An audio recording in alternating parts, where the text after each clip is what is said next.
case, not as much as we assume it to be. Majority of the times, the reason the Chinese are not willing to take this seriously, even the threat of sanctions from the US and the EU, is because US and EU rely on China for their economic base.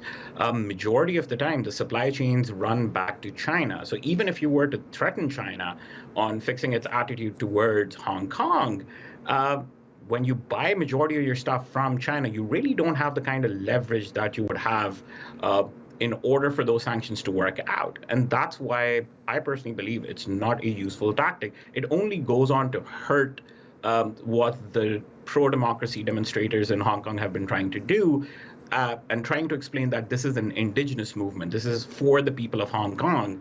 And that's actually been hurt by external pressure in this case. Right. It does seem to have backfired in that case, as well as what they could worry about now, the resignations themselves backfiring. Is the opposition actually handing Beijing what it wanted, and that they can now be slowly replaced by pro-Beijing lawmakers? There are two sides to that story. The interesting side is if they had not resigned and they would have been part of this rubber stamp legislative session, it would have looked bad. People in Hong Kong would have been further frustrated with the pro-democracy movement about the fact that they're not able to do anything in the Legislative Council. On the other hand, when they walk out of the Legislative Council, they're ceding space to pro-Beijing legislators who will either win elections or will simply be appointed by Beijing. Either way, it's a difficult spot to be in. They took a moral high ground from their perspective. The pro-democracy movement believes that they cannot have a genuine impact at the legislative level. Why stay there? Why not just simply walk out of there, especially when Beijing is going to directly get involved and suspend or simply fire legislators who they believe are in violation of the national security law? So, Beijing effectively continues to win this battle. And I mean, the world, the international community is really quite exhausted right now dealing with their own problems, economic crises, the pandemic. And the UK, will continue to remind China of the joint declaration that they signed at the handover. It was supposed to be enforced for 50 years. But again, does that even have any value today? Honestly, no. It goes back to the same issue. What the British and the Chinese signed at the time of the handover was this understanding that once and for all, Hong Kong is going to be a part of one country, that is China, but run under a two separate system. Mainland China will be run completely differently. Hong Kong would be run differently. That was the commitment. At any point of time, that was not the law. This is what we need to understand. That was an agreement. That agreement did not have binding value on China in the future. It was assumed it would be followed for 50 years. At no point is there anything punitive as part of that agreement that says if China doesn't come through for 50 years under this agreement, that the UK has any authority to do anything. That means essentially, even if they wanted to enforce that agreement, it's next to impossible to enforce that agreement to begin with when it was written out. For China, though, this was an internal matter. What China wanted to do from day one was to show the world that, listen, when we make a commitment like this is one country and two systems, we're going to run it completely separately. This is going to be a completely different way to look at China and how we operate. And in the long run, it was supposed to attract Taiwan into coming back into the fold that, listen, look at how well we're doing in Hong Kong. They have everything they wanted. And if Taiwan were to walk back to China, we would be in a situation to offer you a similar deal and have the complete China, according to the Chinese Communist Party, in place.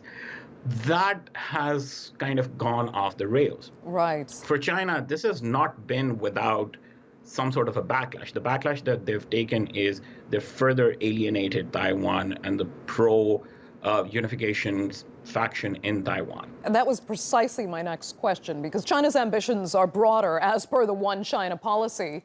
And then where does this leave Taiwan? Because though Taiwan can now say, look at the example you set for Hong Kong, you can't maintain this policy. It's not compatible with China's one-party system.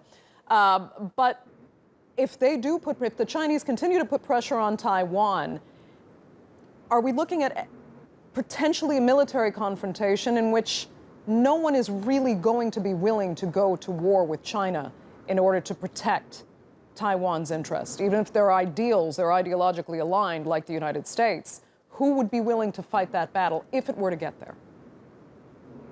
No one.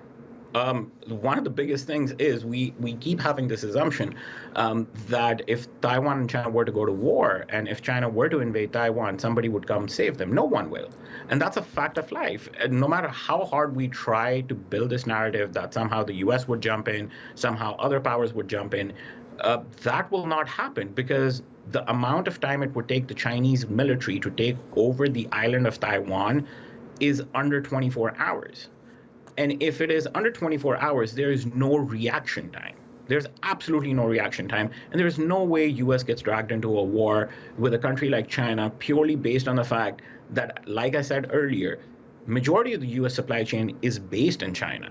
If China cuts off its exports to the US doesn't have the home base industrial advantage it used to 45 years ago. So US is staring at an economic downturn if China were to cut off its exports.